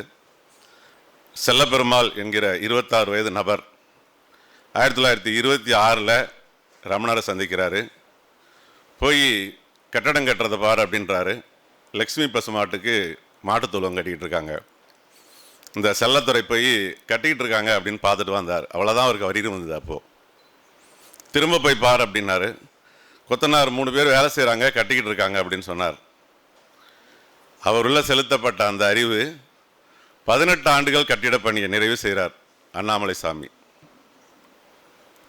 18வது ஆண்டு நேராக போய் பலாக்குத்தில் தங்கு, என்றைக்கும் என்னை வந்து பார்த்துடாத, ஆத்ம விசாரம் செய், அதுக்காக மட்டுமே நீங்கள் வந்தாய் இதுவரைக்கும் உனது கர்மங்கள் அளிக்கப்பட்டதற்கான செயல்பாடுகள், இதுதான் நீ செஞ்ச செயல். இப்போ முடிஞ்சிடுச்சு, நீ பலாக்கத்து போகலாம். பலாக்கத்து தங்கியிருந்த அண்ணாமலை சாமி தன்னை சிஷியை அனுப்பிச்சு ஷார்கோமா கண்டிருந்த ரமணரை பார்க்க அனுப்புகிறாங்க. அந்த சிறுமி போயிட்டு பார்க்கும் பொழுது, என்னம்மா என்னை பார்த்துட்டு வர சொன்னாரா அப்படின்னு கேட்குறாரு. பார்த்த பொழுது அண்ணாமலை சாமி அனுப்பிச்ச பொண்ணு தானேன்னு தெரிஞ்சதால் ரமணர் எந்த பதிலும் பேசாமல் அஹாஹான்னு சிரிக்கிறார். வேறு எந்த சிம்டம்ஸும் பண்ண கிடையாது. அந்த பொண்ணு போய் 5 நிமிஷம் நின்றுட்டு போய் அதே விஷயத்த சொல்லுது. அவர் அழுகுறாரு. ஏன் அப்படின்னா, என் குரு நான் உடல் அல்லன்னு எத்தனையோ காலம் சொன்னாரே, இந்த அறிவு அஞ்ச மட்டும் அதை மட்டும் அஞ்சுதே. பரஞ்சோதி மகன் சொல்லலையா என்ன, தன் அறிவு தன் அறிய மட்டும் அஞ்சும், மற்றதை அறியுது புறங்கூறுது.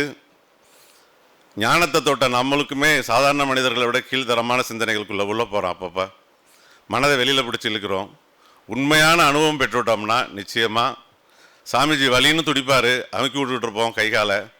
சத்சங்கத்தில் போய் 3 மணி நேரம் உட்காந்துருப்பார், எங்கே போச்சு வலின்னே தெரியாது. ரமணருக்கும் ஞானவழி மகானுக்கும் வித்தியாசம் எங்கே இருக்குது? ரமணரை நம்ம பார்க்கல, ஞானவழி மகானை பார்த்தோம். இங்கே இருக்க பலரும் பல சிந்தனைகளை கையில் எடுத்திருப்போம். அவர் கண்ட சில பிரச்சனைகள் ஒரு விஷயத்தை சொல்ல முடியுமான்னு தெரியல. அவருக்கு ரேட் ஃபீவர் வந்துடுது பாண்டிச்சேரியில். ஆகாஷில் அட்மிட் பண்ணோம். 2 காலில் 2 சலைன், 2 கையில் 2 சலைன் போயிட்டே இருந்தது. பின்னாடி பள்ளம் பறிச்சுட்டு அவர் சாணி அள்ளி கொட்டிக்கிட்டே இருந்தோம். 3 நாள் பொறுத்து கட்டி பிடிச்சிக்கிட்டு சொன்னார், காரியங்கள் ஆற்றுறதெல்லாம் கர்மத்தை கழிக்கிறதுக்கு தானே ஒழிய கடமையாக செஞ்சு பழகினா ஜெயிச்சுப்பேன்னு சொன்னார். நான் கண்ட உண்மை அது மட்டுமே. நான் செய்கிறதான எண்ணம் கூட எனக்கு வந்துடக்கூடாதே நான் வேண்டேன். ஆத்மா அனுபவம் பெறவே இந்த ஆசிரமத்துக்கு வந்தேன். அதுக்கு எனக்கு கிடைச்சிட்டா ஜெல்ல பாக்கியம். அதே போல் இங்கே இருக்க அத்தனை பேருக்கும் அந்த பாக்கியம் கிட்டுங்கிறதுல எனக்கு எல்லளவும் சந்தேகம் கிடையாது. காரணம், இன்னொரு நிகழ்வையும் சொல்கிறேன். மலேசியா நாட்டுக்கு பயணம் பண்ணியிருந்தார். மலேசியாவில் எலெக்ஷன் போயிட்டு இருந்தது. நஜீப் அப்படிங்கிற ஒரு எலெக்ஷன் அன்னைங்க. சாமிஜி மே விழாவை மலேசியா ஜோஹர் கோலாலம்பூரில் இருக்க கலாபீடத்தில் கொண்டாட இருக்கார். எல்லளவும் நம்பிக்கை வரல. எலெக்ஷன் டைமு சுத்தமாகவே விட மாட்டாங்க, பேன் பண்ணிவிடுவாங்க அந்த நாட்டில் அப்படின்ட்டு. மனோகர் பாண்டியன் சொல்லிட்டு சந்தியாமாவில் அறிமுகப்படுத்தப்பட்ட மனோகர் பாண்டியன் ஏர்போர்ட்டில் சந்திக்கிறாரு. சந்தித்து அவரை கூப்பிட்டு, கல்பனாட்ட கூப்பிட்டு, கலாபீடத்துக்கு பணம் கட்டு அப்படின்றாரு. அந்த பொண்ணு ஒன்றுமே கேட்கல, $5000 எடுத்துன்னு போய் கட்டிடுது. சாமி உடனே இங்கேருந்து ஒருத்தங்களை வர சொல்கிறாரு, பெங்களூர்லேருந்து. 20 தத்துவத்துக்கு நடனத்தை பிடின்றாரு. அங்கே இருக்க ஞானாசிரியர்லாம் யோசிக்கிறாங்க, உங்கள் சாமிக்கு வேலை இல்லையான்னு கேட்குறாங்க. எங்களுக்கே சந்தேகம் வந்துடுது, சலனம் வந்துடுது. அரங்கேற்றாரு.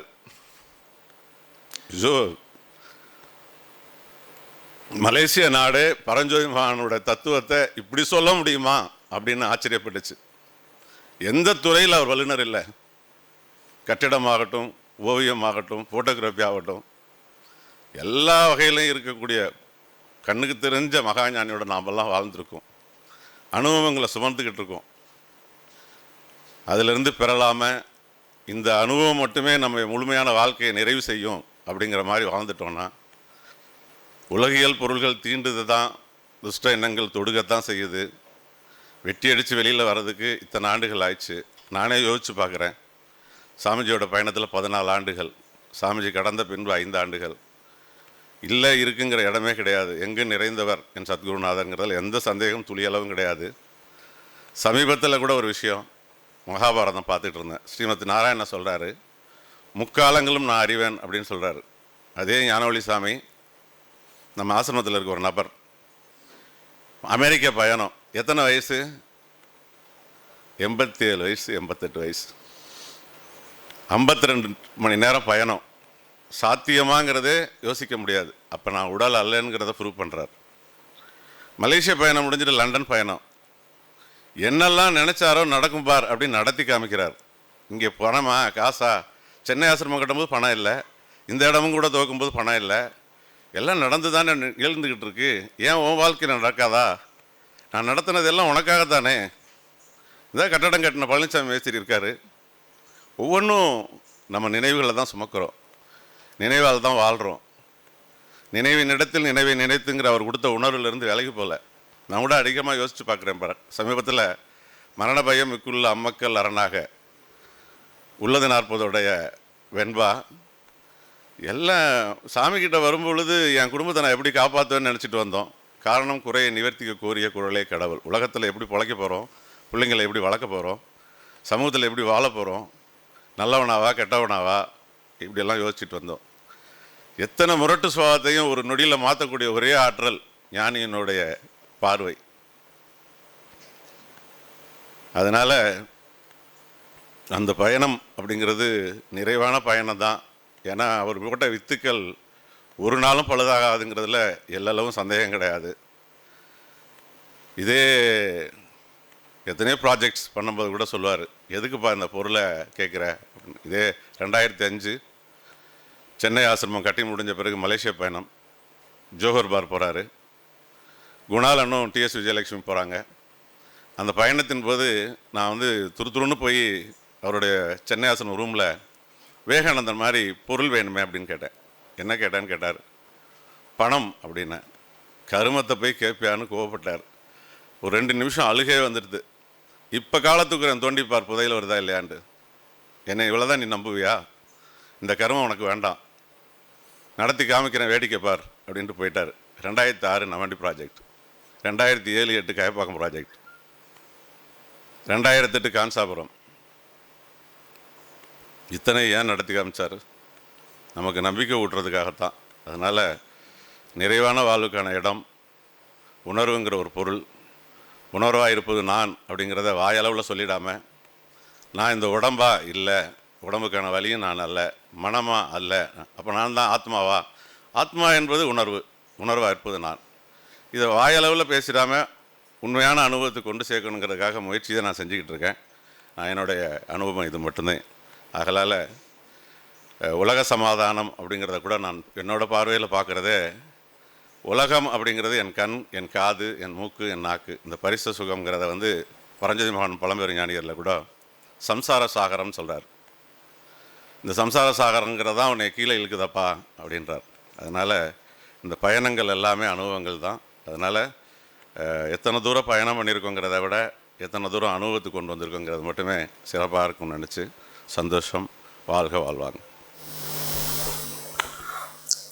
குரு பிரம்ம குரு விஷ்ணு குரு தேவோ குரு மகேஸ்வர குரு சாத் பரம்பிரம்ம தஸ்மை ஸ்ரீ குருவே நமக. இந்த சந்தர்ப்பத்திலையும் எனக்கும் ஒரு 5 நிமிடம் கொடுத்தமைக்காக இந்த சபைக்கு முதல்ல நன்றி தெரிவிச்சுக்கணும். இந்த சபைக்கு நம்ம கடன்பட்டவங்க. இந்த சபையில் நான் முதல்ல ஆரம்ப காலத்தில் ஒரு 10-25 வருஷமாக உள்ளுக்குள் நம்பர்களோடு இருந்தோம். இப்போ அப்படி அப்படியே தனிப்பட்ட முறையில் சில இதில் பண்ணிட்டு போயிட்டுருக்கோம். இப்போது நம்ம மூத்த உணர்வாளர்கள், மூத்த நண்பர்கள், எனக்கு தெரிந்தவர்கள், எனக்கு தெரிந்த முகத்தை பார்த்தவர்கள், என்னை பார்த்தவர்கள் அத்தனை பேர் நம்ம இன்றைக்கி நிறைய நேரம் எனக்கு பகிர்ந்துக்கிட்டோம். அந்த செய்தி பார்க்குற போது நமக்கு ஒரு புது பழைய இடத்துக்கு நான் போனதாக எனக்கு ஒரு ஞாபகத்துக்கு வருது. இப்போது நம்ம டிஎஸ்பி அவர்கள் சொல்லும்போது மிக அருமையாக சொன்னாங்க. உங்களுக்குள்ள இந்த பிரணவ மந்திரத்தை சொல்லப்படும் பொழுது தான் நம்ம தத்துவத்தை சொல்லி கொடுத்துருக்காங்க அப்படின்ட்டு. அப்போ நம்ம எங்கே வந்தோம், எங்கே போகிறோம் அப்படிங்கிறத மெயின் பாலிசியாக வந்துட்டுருக்கு. அதைத்தான் சயின்ஸ் சொல்லிச்சு. கேலக்சியிலிருந்து தான் ஒவ்வொரு கிரகம் வந்திருக்கு, ஒவ்வொரு ஒரு சேட்டன் வந்திருக்கு, ஒவ்வொரு சந்திரன் வந்திருக்கு. நம்ம அதிலிருந்து பூமியிலேருந்து வந்தவங்க, பூமியிலேருந்து ஒவ்வொரு இடமா வந்தவங்க, கடைசி ஈரோடு நம்ம சபைக்குள்ளே திரு அணுவை உள்ளே திரும்பி போய் சேரும்போது அந்த கேலக்சியாக நம்ம போய் சேர்ந்துருவோம். இது சயின்ஸ் சொல்லுது. அதையே நம்ம தத்துவ மகான் பரஞ்சோதி மகான் அவர்கள் படித்த அனுபவம் இல்லாதனால அணுவ உணர்வுகள் வெளியே சொல்லிட்டாங்க உள்ளுக்குள்ளே. அதைத்தான் கடவுளை தேடுவார்கள் 3 வழியில் தேடுவாங்க. ஒன்று வெளியில், இன்னொன்று அகத்தில், இன்னொன்று புறத்தில். அதில் பரஞ்சோதி மகான் அவர்கள் அகத்தில் தேடினாங்க. அந்த அகத்தில் தேடும் பொழுது தான் அவருக்கு கிடைச்ச தத்துவங்கள் ஏராளமாக சேர்ந்துருச்சு. 1938 அவர் சொன்ன தத்துவம் இன்றைக்கி நம்ம இத்தனை பேர் சேர்ந்துருக்குன்னு சொன்னால், அவர் அன்றைக்கி போட்டக்கூடிய செல்ஸ் இன்றைக்கெல்லாம் நமக்கு இருக்குது. நம்ம சொன்னாங்க ஆ ஊ இம் அப்படிங்கிற 8-2 மகாரம்னு சொன்னாங்க. 8ங்கிறத நான் படித்த ஒரு இடத்துல படிச்சிருக்கிறேன். உடலுக்குள்ள கூடிய ஒவ்வொரு செல்ஸில் 8 வகை, தோல், முடி, நரம்பு, சதைப்பகுதி, சயின்ஸ் அனாட்டமிகள் சொல்லியிருப்பாங்க. 8 கடைசியில் அதுக்கு மேலே 2 ஒன்று சொல்லியிருப்பாங்க உங்களுக்குள்ள. உணர்வும் இயற்கையான அறிவும் இந்த 2 மிக்ஸ் ஆகும்போது 8 2 இதெல்லாம் ஜாயிண்ட் ஆகும்போது அவங்க பஸ்டம் ஆகிடுவாங்க உங்களுக்குள்ள. இது ஜென்ரலான ஃபிலாசபி அதில். சரி, இன்றைக்கி இருந்தாலும் வளர்ந்து நான் வந்து ஒரு 2 நிமிஷம் பேசுனதுக்காக ரொம்ப சந்தோஷப்பட்டுக்கிறேன். இன்னும் மீண்டும் இந்த சபையில் வந்து நம்ம நிறைய நேரங்கள் செலவழிக்கணும். இந்த சபையில் இருந்து வரும்போது வீட்டில் போயிருந்தாலும் நிறைய நேரம் தியானம் பண்ணணும். நான் வந்து அதை செஞ்சுட்டு போயிட்டுருக்கோம். இந்த சபையின் மீண்டும் பழைய அளவுக்கு நிகழ்ச்சி நடந்து நாங்கள்லாம் திலீப் சொன்ன மாதிரி, சதாசிவம் சொன்ன மாதிரி ஒவ்வொரு நிகழ்ச்சியில் வந்துட்டு ஒவ்வொரு பழைய காலத்தில் 40 ஆண்டுகளுக்கு முன்னாடி பெரிய மகான் இருந்த காலத்துலேருந்து நம்ம சபையை வளர்த்தணும்னு எண்ணத்தில் பதிஞ்சதுனால தான் இன்றைக்கி நாம் எல்லாம் இந்த இடத்துல ஒன்று சேர்ந்துருக்கோம். இது எல்லா நிகழ்ச்சியும் இன்னும் காலப்போக்கில் நடக்கும். இன்னும் 100 வருஷம் பண்ணாலும் இந்த நிகழ்ச்சி நடக்கும். சந்தோஷம் சந்தோஷம் சந்தோஷம். சிங்கக்குட்டிகளே, உங்கள் ஒற்றுமையில் நான் நினைக்கிறேன் என்று சொன்ன பரஞ்சோதிமான் சொன்ன மாதிரி நம்ம எப்போவுமே அந்த ஒற்றுமையாக இருப்போம். பரஞ்சோதி பரம்பரை வாழையடி வாழையான வந்த திருக்கூட்டம் அனுபவம் நாமளும் ஒருவராக இருக்கணும்னா இந்த மாதிரி பெரியவங்களுடைய மகான்களுடைய அடிச்சுவட்டை பற்றி நடந்தால் போதும், நம்ம ஒன்றும் செய்ய வேண்டியதில்லை என்று சொல்லிக்கொண்டு நிறைவு நிகழ்ச்சியாக சந்தோஷ உரை நன்றி உரை நிகழ்த்த வருகிறார் ஞானஸ்ரீ வனிதா மகாலிங்கம், ஈரோடு. சந்தோஷம். குருவே சரணம். சுவாமிஜி அவர்களின் 96வது ஜெயந்தி விழா இங்கு வந்திருக்கும் எல்லா ஞானாசிரியர்கள், உணர்வாளர்கள் எல்லாருடைய மகிழ்ச்சியான எண்ணத்திற்கு ஏற்ப மிகவும் சிறப்பாக நடந்து கொண்டிருக்கின்றது. எல்லோருமே சேர்ந்து மிகவும் சிறப்பாக நடத்தி கொண்டிருக்கின்றோம். இதை சுவாமிஜி அவர்கள் பூரிப்போடு சந்தோஷத்தோடு கவனித்து கொண்டு நமக்கு எல்லோருக்கும் நல்லாசிகளை வழங்கி கொண்டிருக்கின்றார்கள். இந்த பிரணவம் புஸ்தகத்தை பற்றியும் சுவாமிஜி இதுக்கு விளக்க உரை எழுதியிருக்கிறாங்க அப்படின்னு சொல்லி வெளியிடறதுக்கு முன்னாடி மூத்த உணர்வாளர்கள் பாலசுப்ரமணிய சார், சேதுமாதன் அண்ணன், இன்னும் இருக்கும் உணர்வாளர்கள் எல்லாரும் வந்து அதை எப்படியாவது சுவாமிஜி எழுதியிருக்கிற விளக்க உரை வந்து எல்லாருக்கும் போய் சேரும்படி அதை ஒன்று பண்ணணுமா அப்படின்னு சொல்லி சொன்னாங்க. அவங்க ஆரம்பித்தாங்க. அதே மாதிரியே அதை என்ன பண்ணலாம் ஏது பண்ணலாம் சீக்கிரம் ரெடி பண்ணுங்கள், சுவாமிஜி ஜெயந்தி விழாவில் வெளியிடலாமா அப்படின்னு சொல்லிட்டு கேட்டாங்க. அதே மாதிரி செய்துக்கலாம் அப்படின்னு ரொம்ப சந்தோஷமாக சொன்னோம். நீங்கள் யாரை கூப்பிடணும், என்ன செய்யணும் அதெல்லாம் ஏற்பாடு பண்ணிவிட்டு எங்களுக்கு தகவல் கொடுங்கம்மா. அதே மாதிரி புக்கு வாங்குவதற்கு அந்த ஈரோடு அருளையா ரொம்பவும் சிறப்பாக எழுதியிருக்காரு, அவரை கூப்பிடலாம் அப்படின்னு சொல்லியிருந்தாங்க. அதே மாதிரியே நம்ம இளங்கோ டாக்டர் சாருக்கு இந்த மாதிரி அண்ணன் சொன்னோடனே அன்றைக்கி ஃபோன் பண்ணோம். அதே மாதிரி ஒரே தடவையிலே சார் வந்து கண்டிப்பாக நான் வரமா, அந்த சமயத்தில் பிள்ளைங்கள்லாம் பசங்களாம் இருந்தாங்களா அவங்களையும் அழைச்சிட்டு வரேன்னு சொன்னார். ரொம்ப சந்தோஷமாக இருந்தது. சரி, அருள் ஐயாவை மட்டும் பாருங்கள் அப்படின்னு சொன்னாங்க. அன்றைக்கே போய் அந்த ஐயாவை பார்த்தோம். சரிம்மா எழுதி கொடுக்குறேன்னு சொன்னாங்க. ஐயா வந்து புக்கு ரொம்ப சிறப்பாக இருக்குது, இதுக்கு அணிந்துரைன்னு ஒன்று தேவையே இல்லையேம்மா அப்படின்னு அந்த அருள் ஐயா சொல்லிட்டாரு. அப்படி இல்லைங்கய்யா, ஒன்று வேணும் அப்படின்னு சொல்லி அவர்கிட்ட இந்த 5 சிறப்பான முறையில் வாங்கிட்டாரு. ரொம்ப ரொம்ப சந்தோஷங்கண்ணா அதுக்கு. அதே மாதிரி நம்முடைய சபையில் ஒரு 4 நாட்கள் கண்டிப்பாக இங்கேயே தங்கி இருந்து இந்த அரும் சேவையை நாங்கள் செய்யாமல் விடமாட்டோம் அப்படின்னு அங்கே நம்ம சென்னை சபையிலிருந்து நடராஜன், அனுராதா குடும்பத்தினர், அவர்களோடு சதீஷ் இவர்களும் வந்து இங்கு தங்கி இருந்து நாங்கள் செய்யக்கூடிய அந்த பெரும் சேவையை முற்றிலும் அவர்களாக செய்து பெரும் சுமையை எங்களுக்கு வந்து குறைச்சாங்கன்னு தான் நாங்கள் சொல்லணும். அவ்வளவு சிறப்பாக இங்கே இருந்து செஞ்சிட்ருக்காங்க. அதுக்கு ஒரு உதாரணம் கூட சொல்லலாம்.